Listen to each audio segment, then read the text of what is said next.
Everybody, and welcome. It's time for a minute to skim it. It's a cool day for awesome books. It's like a huge swath of brand new titles for the next level part of DC, and then a ton of like number one things that are like important takeoffs for storylines, etc. for Marvel. And then we got all the cool indies, including some pretty dorky reprints. We'll see you in a second.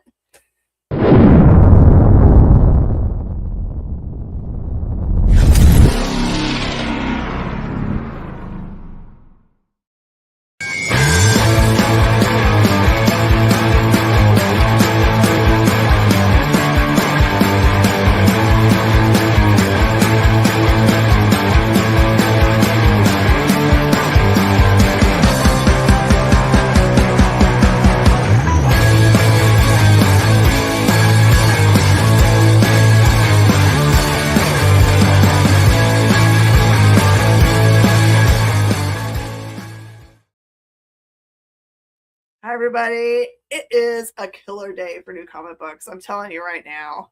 It is. I wasn't paying attention, I guess, when the release date was for all of these books. And I didn't realize we're going to get them all at one time, which is pretty awesome. That means it's just one trip to the comic shop to get started with all these crazy good things. Just be prepared for your pocketbook to be a little bit of pain this week, but that's okay. That's okay. I'm glad everybody's here. Hi, Unknown and Farlord, and who else was talking earlier?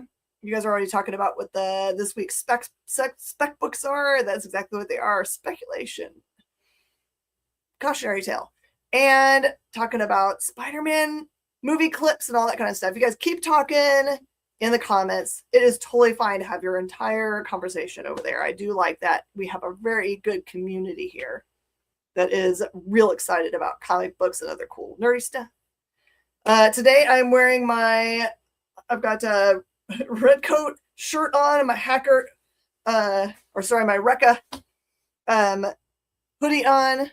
I'm all nerd today. Oh, and I've got these are my meta glasses that are not really on right now, but I always feel like I look like Garth in these glasses. Tell me who you think I look like in these glasses. All right, let's do some comics. Make sure my actual brain keeps working. All right, Ultimates. Oh my goodness, I'm actually close this door so it's not loud. Okay. Nerdiest spy ever. Pew pew. It is funny when you tell people you're wearing meta glasses, they kind of like stand up taller and like, check and make sure their hair is okay, put the lipstick on or whatever. I'm like, they're not even on. They're just hanging out. All right. Ultimates, man. They dropped a bombshell on us last issue when they told us that the guy who's been running around as it's not the Red Skull. They've got him a better name than that. King Skull, maybe, is actually Bucky Barnes. So this one is a really good mix of storyline that it really is kind of like jumping back and forth between the story of, and it's kind of like it messes your head a little bit because you're thinking, oh, this is not 100% the origin story of the way I remember Bucky and Steve being. And then you're like, oh yeah, this is the Ultimates universe. So this is, a totally someone else's view of the way this should have rolled out. So it does tell a ton of storyline about early life for these two people together. And a lot of it does feel very familiar to the way we understood Bucky and Steve to be, including that they live close to each other and that they had to go through like bullying and stuff, and that like definitely Steve was always smaller, and in this case it presents him as also being sickly. So the story arc for those characters is really, really cool. Now the reasoning behind why Bucky ends up being this skull is very interesting reasoning. But I do like that they did keep, like when they're telling the backstory, do you see on the cover there where it has the traditional Bucky look that they haven't been using for the movies or anything. That Bucky was always kind of like a normal looking guy, never had a costume. Well, this one's got his traditional costume from back in the original books, and that's really cool. So Ultimates is great. We are rolling through all of this material, knowing that we've already finished the Ultimate X-Men. That was a really awesome round of story by Peach Momoko. Congratulations on that great series. And then we've got, we're doing all of the big main storyline, the Ultimate End story, that we still have a couple of issues for. So I'm interested to see what they're going to do with this universe at the end. I don't predict that they're going to just like destroy all of it and be like Ultimates just has been overwritten. I think this is going to fit in somehow more probably than the old universe did when they finished the original Ultimate Universe. The only thing that made it out of there was Miles. So I'm kind of interested to see what has been going on. Shop said people have been putting this back on the shelf today. They should not be selling comic books today. That is real bad. Because books don't come out till tomorrow, our Lord. So, naughty. Okay. Let's look at what's next. All right. X-Men. This is a cool continuation of a story that started with the revelation of these cool Reavers. Nope. Sorry, we're at X-Men. I'm thinking of Cyclops. So, Danger Room. Oh my gosh. This is literally them creating a whole new team. Remember what they're called them. Sorry. Not yet. Probably get later, Jay. Oh, that makes more sense. That makes more sense that people are going in and picking up their books today and putting it back down from last week's books or last issue's books. That does make way more sense. Okay. So, what does it look like if you have a group like Beyond, who we last associated very closely with Spider-Man? What if we had those guys putting together a very specific group of people? People that had no squabbles, no quandaries about doing very, very, very bad stuff. So, like former agents that were kind of like working their way through S.H.I.E.L.D. and or Hydra stuff. Just like really, really bad people. Now take a really bad leader. This one reminds me a lot of the way that Amanda Waller works, where like doesn't make any sense that she should have any influence over them, but as she does. And there is a big storyline in which they have plans for very specific people in our hero group, on top of the stories being told about the individual people that they're being gathered to be part of this new group. So Beyond Corporation is putting together a crazy, crazy, scary, no holds barred group of guys and gals. And the story is kind of cool because it does wrap up with like our heroes kind of showing up and saying, we're not down with whatever you guys are trying to put together. So if you like the idea of a new big bad group that isn't the big bad group that's also being made over in the Cyclops storyline, then McKay is telling a really awesome storyline in the X-Men book this week. I see Corey's on and Triple B. All right. Here we go. So Alex, I will fess up now. Alex, actually, this is Pat Nadell, actually contacted me before issue number 1 came out and just wanted a little bit of like feedback about it. Because he knows I read a lot of books. I read a lot of his books, and I read a lot of everyone else's books, obviously. But for Cyclops, when we talk about him, I am very honest with him about the fact that Cyclops is not a character that I like. He is the most flawed leader I think has ever existed. He doesn't make a lot of right choices, and he kind of rushes in where he should think about with his head. And I don't know. There's a lot of flaws with him as a person and as a hero. And he always ends up in the leadership position, which I think is just because he wants to be a leader, right? First issue blew my mind for like, okay, I'm not supposed to like this character, and I'm not ever really going to be like, ooh, he's my dude. But he did something really amazing. He actually made me understand this character, because the first story is a lot of like interspersed with what's going on in this tale, which he basically goes and gets shot down in his Quinjet.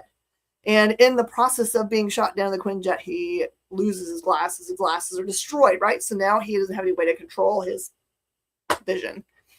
And on this island or wherever he's crashed down, he's got, I can't remember who the big bad is in this one, but the important part is that they are putting together this group of Ravagers, and it's like the most brutal way to put a group together when they like pits them against each other. If one of them is tasked with something and they do a piss poor job, he'll like rip off, like, because they're all like partially mechanical, he'll like rip parts of them off and give it to one of the other members because they're doing a better job. And there's a bunch of people on this in this place that are being tasked with like mining this weird mineral. And so at the end of that first issue, one of them escapes because everybody that's in doing the mining have some kind of ability to make them really good at mining. Like, think about, I can melt the wall with my heat breath or whatever, or I have magnetism or something, right? So they all make sense, but they're not part of the Reavers group. Or the Reavers or Ravagers. I hate names that are close like that. That's the horriblest. But anyway, they're like scary mechanical, not cool mechanical like Cyborg. Just like put together meat puppets. So, and this one continues straight from that, where after we've kind of like gotten a little background from him, like what, you know, his being an orphan and all these things that happened to him as a young person. Now we have him on the island trying to like figure out how to escape these guys that are coming after him with this girl who is going to have to lead him around because he can't open his eyes, right? So anyway, it's a good view at him having to make do. It's going to show a little bit like he makes mention that he's like even practiced this kind of scenario where he doesn't have a way to open his eyes and he has to find his way through forest. Like, of course you did, Scott. Of course you did. But great storytelling. I'm really scared of these, like, the bad guys in this one, because it's like the survival of the fittest is like putting together a bunch of like, what are those things that like, there's a species of like, is it hyenas that like literally they like eat everyone else in the litter? There's only one that ever makes it out. It's like that. He lost those Oakley sunglasses from the movie, so no go on contacts. He thinks that, like in this one, he mentions he's like, I got a spare in the Quinjet that just exploded and fell to the ground. Let's go see if we can find him in there. Yeah, he does need a writer to give him the arc he needs, and I think that this is a good writer. This is a good writer that's making me care so far. I mean, because otherwise I'd have dropped this like so fast, because there's no reason to make me read a book about somebody who I'm just like, not him. But okay, so I will just say, in this book, I love Cyclops, and in this book, Cyclops is being exactly the way Cyclops is. Scott is one story away from his greatness. If only. They'll get there. Maybe this is like the beginning of all that. So anyway, give this book a chance. I'm going to tell you, I got blown away by this next one. All right. If you watch the most recent movie that he was in, which was what, Thunderbolts? And so you know something about him, like he is the Sentry, which is a pretty invulnerable superhero. He's like, he can burn with the power of like a gajillion suns. He's impenetrable. He can fly. He just everything about him is impossible. Like if he wanted to, there's no way you could defeat this thing. But he has, as part of himself, he's got the Sentry, and then he's got the Void, right? The Void is this like completely opposite version of himself. For like whatever Sentry means for good, Void will undo. Or if Void does something evil, Sentry will undo it for good. But here's the deal. They don't have any control over each other. They embody the same person. But what's interesting about this book is it looks like, from the storytelling, which is through the roof so good, oh my gosh, it appears that he is losing ground to Void. So he'll disappear, like he's disappeared from his wife. His wife doesn't know where he's been. And when he comes back, he's like, oh, I was in space.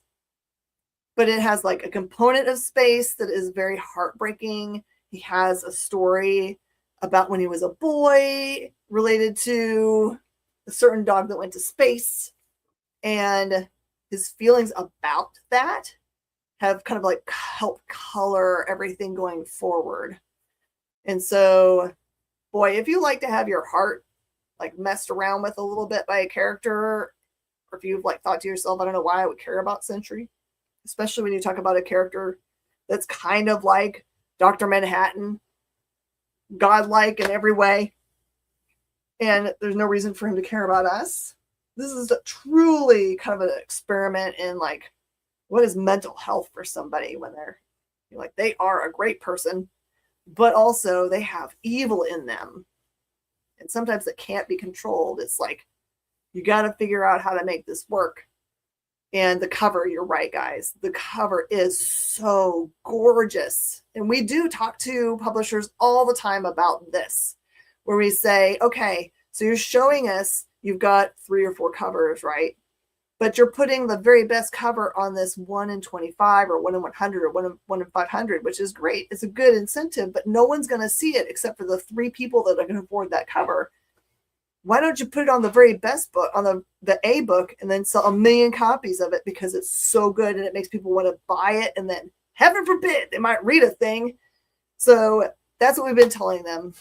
We've been telling them so much that please, please, please put at least a really killer cover on the main cover thing. And this week, I didn't look at the other ones, but this one is incredible. And I think I would say it's Sorrentino, but it's not. But anyway, it's just like, even in person, it's even better. Like you can see all the details in that. Look at the smear that's happening out of his fingers over here. Look at that smoke play. Shoot. So terrific. So definitely, if you're going to pick up, I don't know, I can't say which one of these books for Marvel you should pick up because I read every one of these and loved them. So I'm going to be a bad person to tell you where it'll be. Like, don't get that. But this one, definitely pick up. Amazing Spider-Man. We get to part 4 of the Death Spiral. We finally figured out what the name of this guy is who's on the front cover. It's Torment, but we still don't know really who his identity is, or if it's he even. We don't know. But we do know that Pete, Spider-Man, and Mary Jane have kind of like gotten together to try to figure out how to fight him. And you have Eddie Brock, who is Carnage, who has had like a direct confrontation with him. And you find out at the beginning of this book, and maybe it was in part 3. I did not get to read. I read 1, 2, and 4. I'm sorry I didn't read the part 3 part of this. That's Torment has just recently killed somebody very close to Eddie. So you see that in the first pages of this book. So it's right away. And then the book kind of like goes through, like, you know that Torment is headed towards something, right? He wants to have a big kill. Who his target is, like, because he's killed a bunch of people, right? In the first issue, he killed a whole ton of just like normal folk. but as part of this death spiral that he's doing, hence the title, that he's like, in this book, he says multiple times, he goes, I could kill you right now, but the spiral's not tight enough to give me the kick that I need. So this is interesting. By the way, in the first issue or second issue, he actually killed Shocker, which he's got the gauntlets on right now, which helps him to fight anybody with a symbiote on him, right? Because all he has to do is use the Shocker, and it disrupts all that. So, what a great story to have Spidey in right now, where you get to have all of the big bads that you love, all kind of having to try to deal with another super bad that we don't know who really they are yet. So, interested to find out. And if they've given any hints and you guys have figured it out, I'd be excited to know what you guys think. So, more ASM goodies. Keep them coming. And Captain America. Okay. This is part 3 of Doom Shadow. And I'm going to open this up now because now I've talked about Bucky, so I got to make sure I'm doing the right thing here. All right, this is a pretty straightforward story in which this is the aftermath of what's going on from the vacuum of power or whatever that happened when Doom died, and Latveria doesn't have any like structure for a leadership yet. This is literally Steve getting asked to go in and kind of like secure all of the weaponry that is supposed to be hidden deep underneath that city. So this is him continuing his like gathering of people. He's actually befriended. Is this a daughter? It's Alina Von Doom, but someone's related. I'm going to make sure I got how they're related here. It's important. But anyway, that important part here is that the idea is that you could have kind of stepped in the gap, but they start having this discussion about that would be kind of like, even if there was someone positive and awesome in Hitler's family, if they could never, ever, ever, ever, ever consider being in a position of power because the name is completely tarnished, no matter how good the person is, right?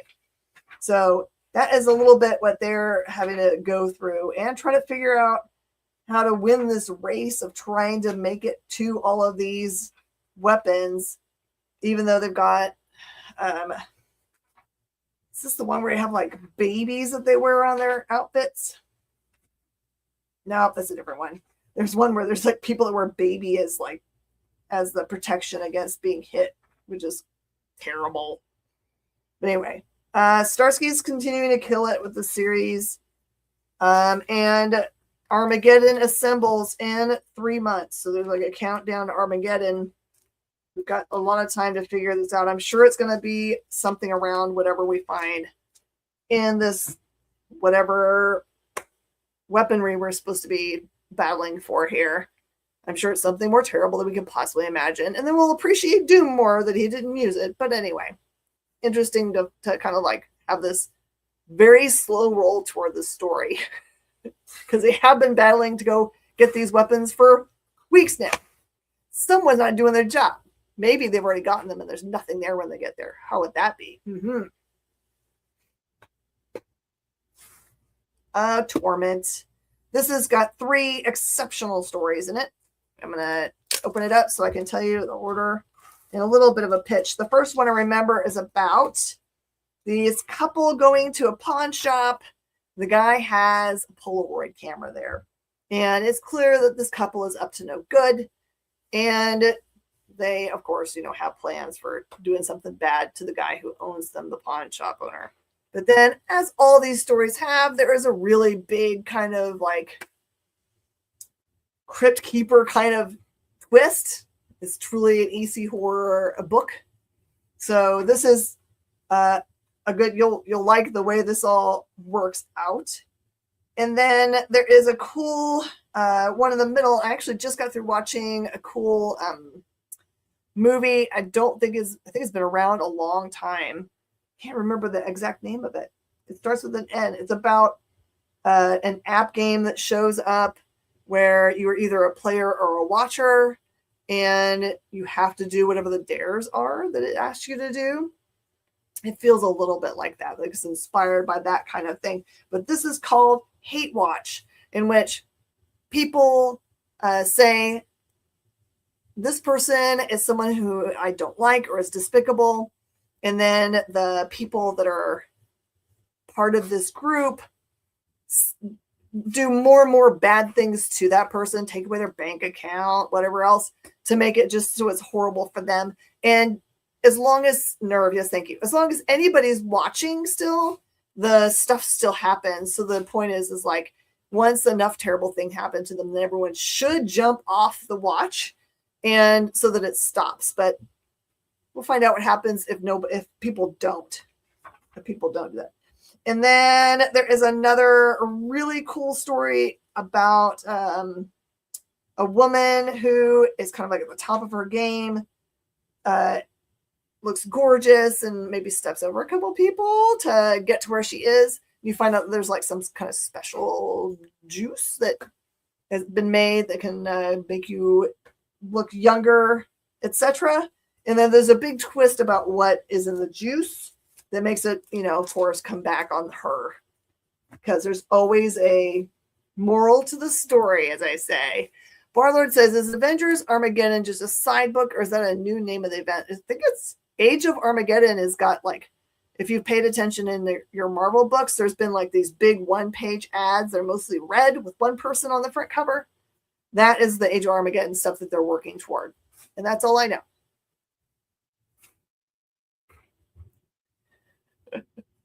All right, next. All right, Exquisite Corpses. We're heading toward the end game. I believe this is supposed to be a 12-issue series. If it's going farther, they're going to have to do something interesting because they're down. They finish a bunch of stuff in this book that gets us down to our final two assassins. But what you find out in this book is that the big evil families that are the reason why this thing is going on have started to like make side bets. What are the side bets? I don't think they tell us 100% what exactly the side bet is. You just know that they have approached each other and say, well, okay, well, we know like perhaps that like our assassin's out of the game, but what if?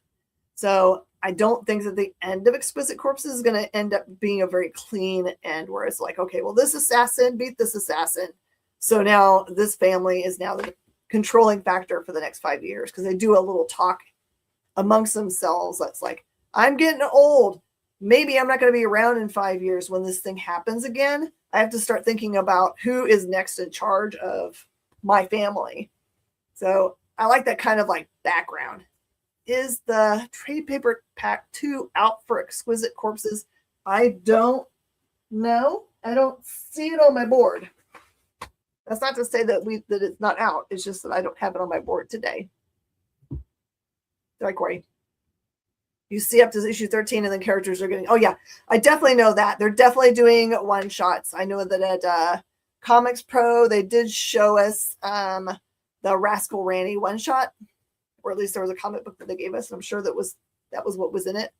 So that'll be really cool. I'm assuming that it's going to give us like back history about them.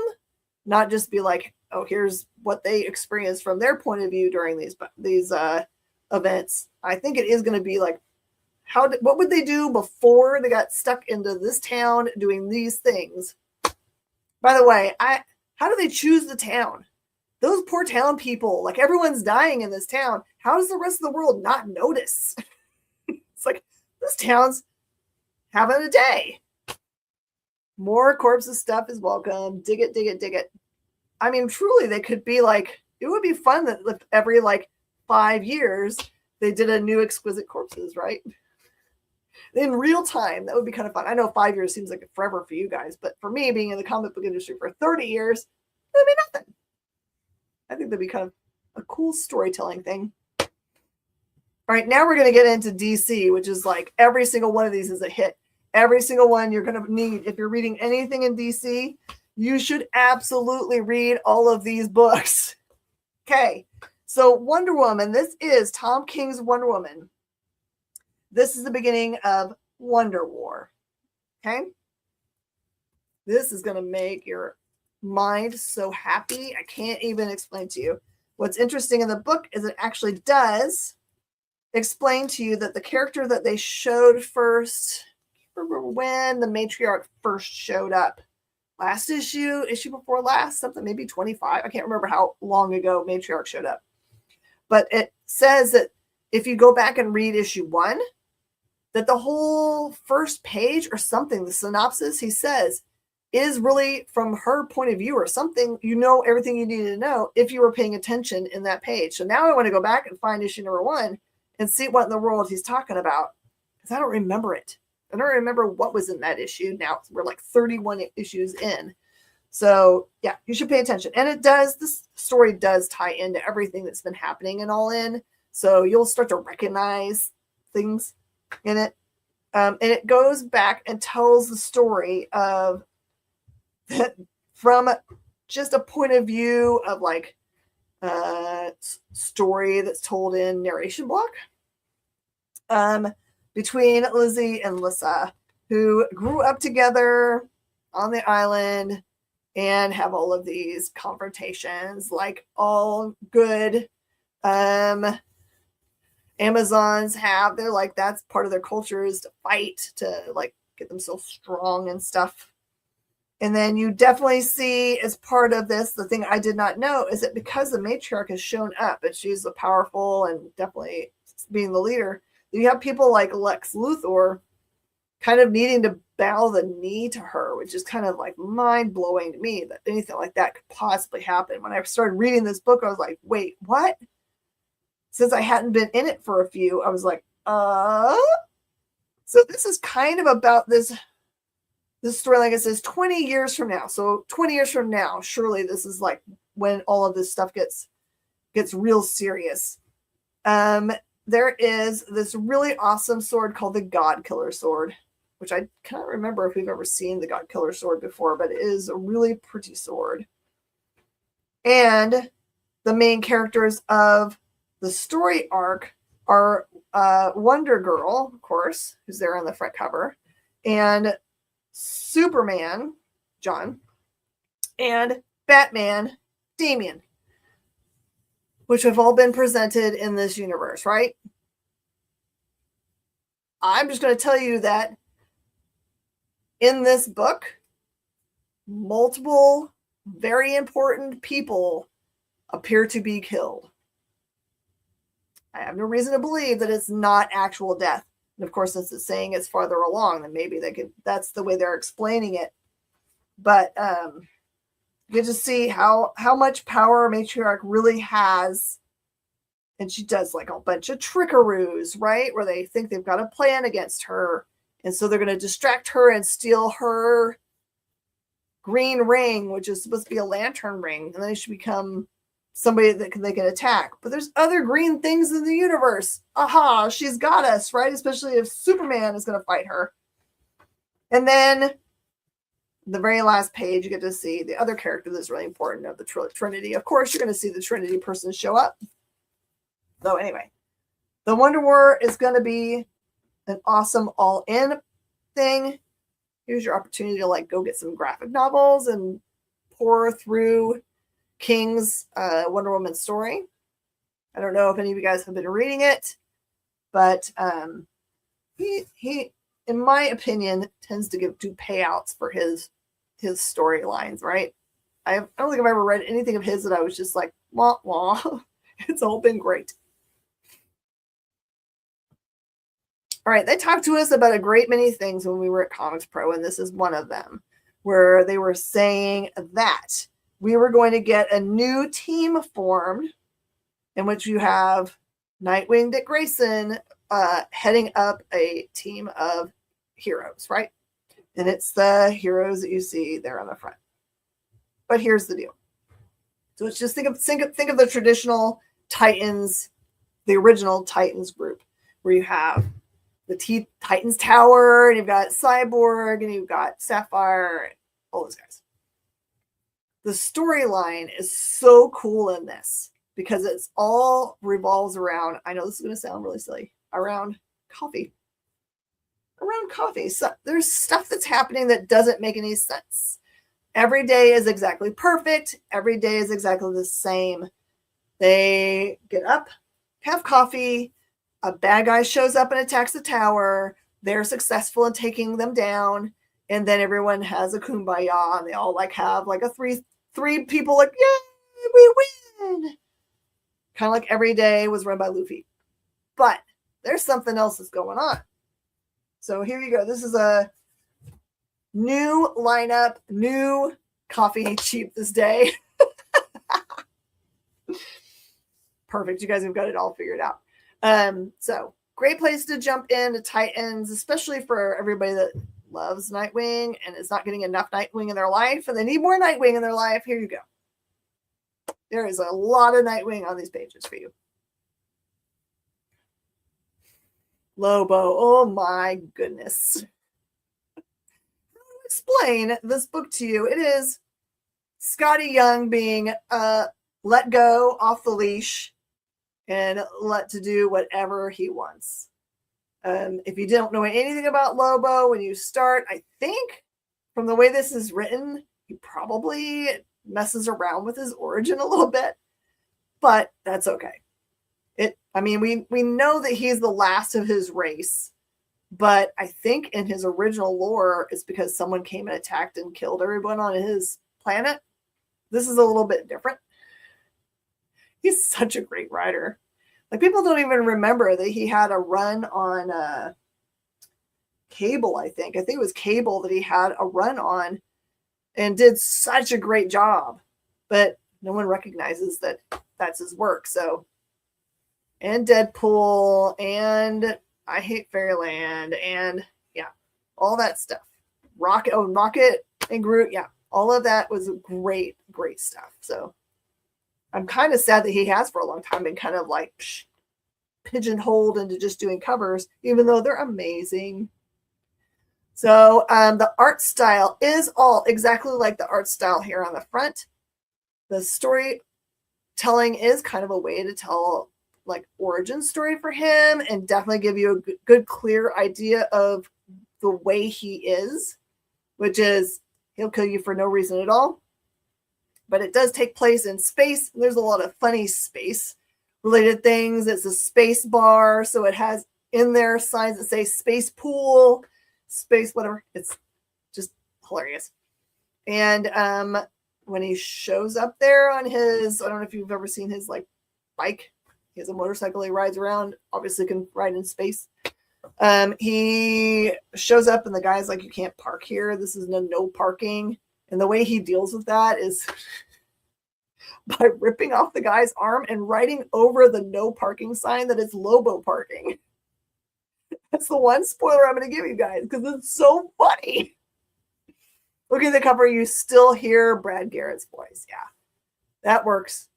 And the art is all like, see how it's like really like dense in its like things that are on there. Your eye has to travel around the page. It's like that for every page of the book where you're like, you look around the page for what else is going on. Lots of funny pun stuff. I don't know. It's 100% awesome. Not for kids. I'm kind of surprised that they don't have like a warning. Don't leave this on the counter or whatever. But yeah, it's brutal. Pretty darn brutal. That's right. Last Caesarian. How to say it? I didn't want to say it because I was like, I'm going to get it all kinds of wrong. All right. You know Tony Fleece is an amazing writer, right? Hopefully you guys have been reading Feral, or you read Stray Dogs, or Local Man, or any of the other awesome things that he's been working on that are not just straight up My Little Pony, which is what everyone knows him for.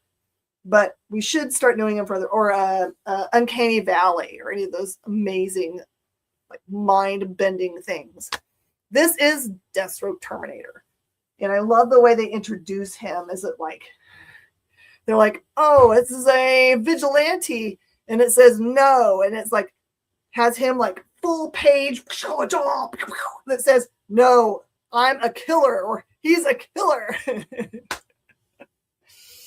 So this is him doing one big job in which he's been told to basically do it without a lot of like he wants to be kind of like low key or whatever. And he basically says, they obviously didn't know what they were doing when they hired me because I'm just going to get the job done no matter how it takes. So it's kind of interesting. He has like a guy that's talking in his ear, guys, or I don't know. This basically, he keeps on asking them things like, okay, how does they want this done? Who am I going to see on the other side of this wall? What am I up against? What am I allowed to use? All this stuff. So all of that banter is really awesome. Just like as the progression of this thing happens, which has got a lot of damage. So much damage, all the damage. But the thing that really makes this book very special is that it seems like a straightforward tale. But what gets done in this book is, I can do this without spoiling stuff. Dadgummit. When you strip your main character of what they think that they have control over. I guess I could say that without messing things up. When you strip a main character for what they think they have control over, think they know, and leave them laid bare, that is what you get with this character. And I don't think we've ever had that with Deathstroke.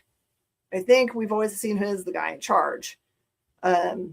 So I like all 3 of these next level books that released this week. I will recommend. But you know, Tony's got a special place in my heart. We've been friends for a long time, and I'm not being influenced by our friendship, except for, yes, I'm being influenced by our friendship. It is awesome. It is awesome, and I don't care a thing about Deathstroke. It's just another assassination. Just put the name Punisher on it or whatever. But he writes the character in such a special way that you're like, why would I care if this guy that gets paid to kill people all of a sudden finds himself on the outs? But I do. Very much do. So definitely get this book this week. The Batwoman is an interesting story. So I don't know a lot about Batwoman. I will just tell you that I went into Greg's book without knowing a single really thing about. I don't even know what Batwoman's relationship is to Batman. Are they cousins? Nieces? Who knows? It doesn't matter to the storyline except for to say that it's an interspersed, like I like storytelling that's like this. They give you a couple pages of this and then the main storyline, a couple pages of this and the main storyline. So this book has like this dichotomy between the telling of the tale of 2 girls kissing cousins. Sure. 2 girls, young girls that are kind of, that they have some competition with each other, right? I'm going to see if this gets any, because there were a lot of books with competitions between people. Yeah. Okay. So the book does open, though, with somebody who is having a emotional or mental crisis. They obviously have been checked in to a facility and are under the care of doctors. I'm saying this because I don't know, there could be a secret society messing with this person's head, for all I know. But this person is clear that it's like they've probably self-harmed, and that they are saying that there's like this, whatever they're going through, there's no solution for what they're doing. And they make reference to a sister, which I'm thinking is a twin sister in this case, who is dead. I'm going to use a lot of finger quotes. Sorry, it's a bunch of finger quotes in this, because just like everything else in comic books that gets shown, they'll say someone's dead, but that's a setup for this is the person you're going to find out later on. Is like, oh, my sister's alive, but she's a baddie bad or something. Or, you know, a meemaw with 20 kids and I don't need to be angry anymore and go and kill people. But they don't give us that in this. So it's just like, that's the setup, right? So you have that storyline, and then you have the storyline that has Batwoman and this other girl that wears white, and I'm going to find her name real fast. I swore I was going to remember it. She calls her Beth. To the other girl actually knows her as a real person, Kate. Alice. Is it Alice? Thank you. So I don't know if they're related, but they're obviously definitely like fighting each other for most of this book. The art is really cool. So the art says that it's by artist Danny. Yep, artist Danny. And Danny's art style in the book is very much like this cover, but even more line art. It looks a lot like really light kind of Frank Miller style art, where there's a lot of like loose lines that it's so well done when it gets colored that you don't notice that it's such loose art, that it's not like normal, real detailed, like Jim Lee stuff. But so pay attention to it, because they're like, there's pictures of capes and stuff where it's almost like they were like, I'm going to do a challenge and see if I can make this whole cape without lifting my pen. It's stellar. Really, really cool. So it's going to feel a little bit Miller, but it's definitely going to be their own style. And I don't know if I've ever seen Danny's art before, but I like it when people can do what I call minimalist art style, where they can get their art out quickly, but it's not to the detriment of it being spectacular. And the colorist in this like just killed it. So anyway, this is definitely a back and forth between the storyline between her and Alice and this one woman who's receiving care. But the whole thing is cool. So they actually have the name of the chapter is something that makes me crazy. This chapter is called Eschatology, which in biblical terms is end times talk. So end times story for who? I don't know. Anyway, awesome stuff. I'm really digging all this next level all-in things. I'm so glad that they kind of rethought where they were headed. Because remember when they did all of they showed us a bunch of new characters. They were like, we're going to give you all the new hot people, just introduce them to you. And they just dropped them all on us. And they were like, no, we don't like these guys. Like Sideways, look, that era when they did all that stuff and nothing stuck, right? I'm so glad they pulled back and they didn't give up. They were like, okay, we need to introduce people to you that we want to make more rich in this universe. But they figured out a way to do it so that we care about them now, instead of being like, you're not my Batman.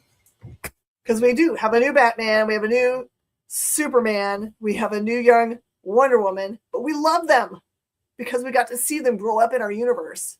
So congrats, DC, for making us all in to your thing.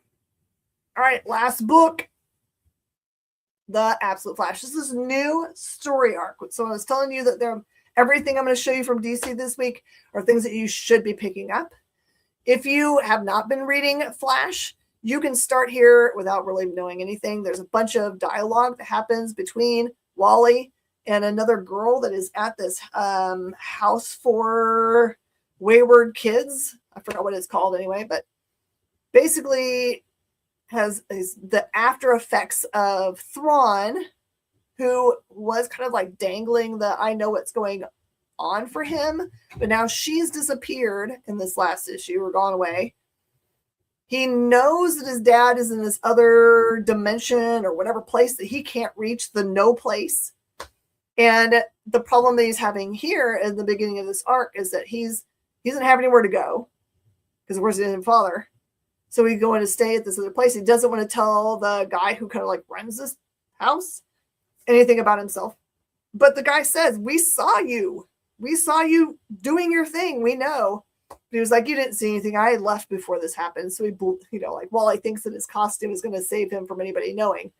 But it's clear that the girl that is also at the same place because her father is a drunkard. And it's not safe at the house. That they've formed this friendship over the fact that, like, she says, like, you can tell me, man, I have video of it. Everyone has video of it. And I have a really clear picture of your face. I know that this is you. Tell me what's up.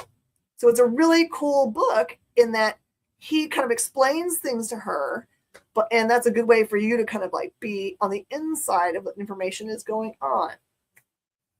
Flash seems the most divisive.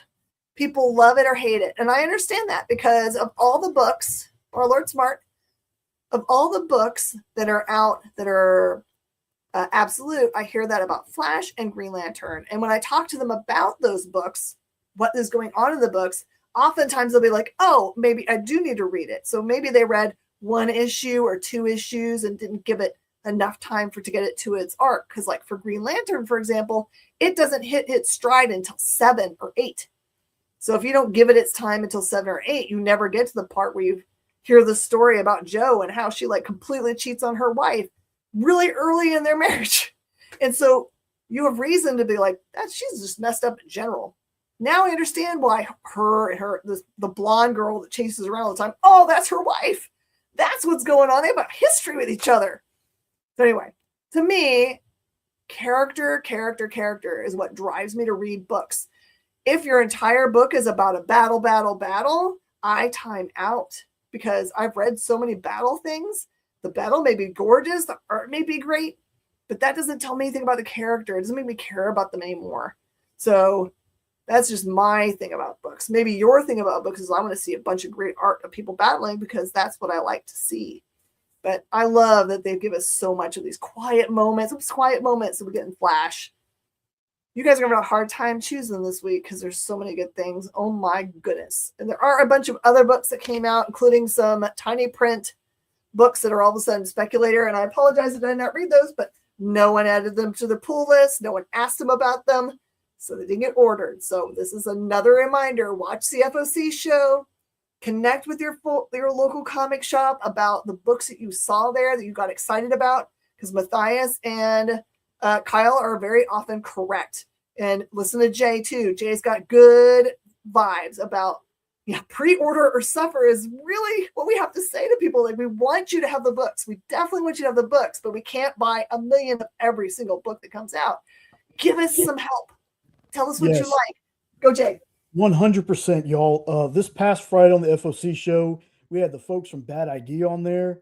My goodness, there's a book, y'all, and I don't have the picture here. Did you talk about Hab? Called Hab looks amazing, but Megalith. Megalith is just phenomenal. Like 8 years. 8 years it took to make that book. Yes. Also, folks, I just want to remind everybody that, hey, I won't pin her because she got on to me last time about that. But hello, Danny. How you doing? Want to remind everybody that coming up next, you're going to get another shot of Miss Jen with tomorrow's Comics Tuesday. Mm-hmm. Then Henri is taking the night off, but I love that shirt, by the way. But Kyle is going to be taking that spot. Now, he said it might not actually start at Henri's normal start time. It might be a little bit later. So just make sure that you're subbed and have that notification bell clicked so you know when Kyle goes live tonight.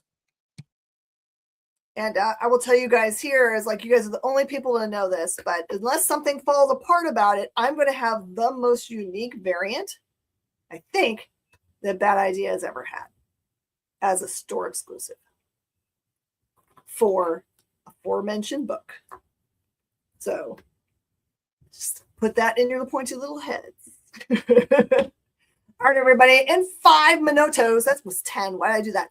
5 Minotos. I'm going to be back on and sell you any of these books you want. But if you have a local comic shop, please buy from them. You don't need to buy anything from me. You can go to the local comic shop or call them right now and be like, I heard about a bunch of dope books. Can you put them aside for me, please? When Megalith releases. When Megalith releases. And I'm working on some other exclusives too. I said I wasn't going to do any exclusives this year, and now I've got 3 in the bin. So I'm a crazy person. Don't ever let me near the pocketbook because I will use the money. All right. Thank you guys so much for being here. You guys make this so much fun. I appreciate you. Thanks to Danny for coming. I appreciate it. I've got something special coming from their neck of the woods. I'm excited to show you guys. So, by the way, Batwoman Alice is Kate's sister, was supposedly killed when her and Kate were kidnapped. Okay, so there is storyline that I did not know. And now that I know that, it makes this story way more dope. Need to send you more. I will wear anything that you send to me. We had a whole discussion about this flag that no one knows why this flag is on the back of the shirt. It just is. I always like to say it's like some kind of secret flag. All right, everybody. I will see you guys in just a minute. Have a good time. Bye, y'all.